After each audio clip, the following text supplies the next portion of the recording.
Madame la Présidente, Mesdames, Messieurs les ministres, chers collègues, les 234 rescapés secourus par l'Océan Viking sont bloqués sur le pont du bateau depuis 11 jours.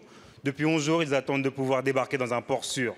À cela s'ajoutent 179 personnes secourues à bord de Humanity One de l'ONG allemande, 572 personnes secourues à bord du GEOA Barents de l'ONG Médecins sans frontières, soit un total de 952 personnes rescapées.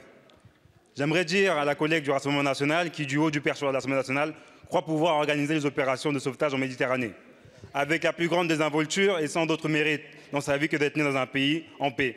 Je vous le dis, ne vous en déplaise, leur vie compte.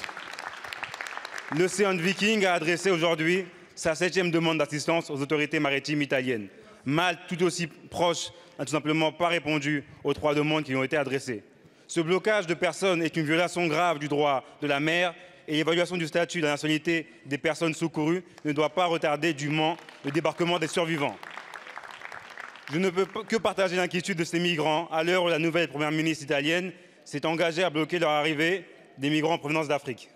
Quelle sera donc l'action du gouvernement sur ce sujet? Quelle forme prendra la coopération avec l'Italie? Allez-vous vous saisir de la question de la répartition des migrants avec les autres pays européens, comme Malte, qui ne répond plus aux demandes de coordination de sauvetage? Les personnes secourues se trouvent dans une situation d'urgence absolue.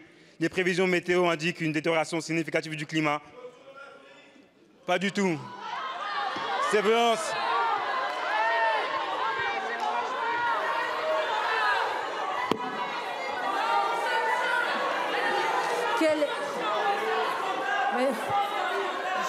Quel est le député qui vient de prononcer cette phrase? Pardon? Mais...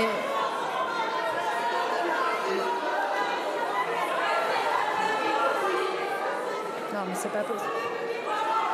Non, mais... Attendez, mes chers collègues. Non, mais qui... Voilà.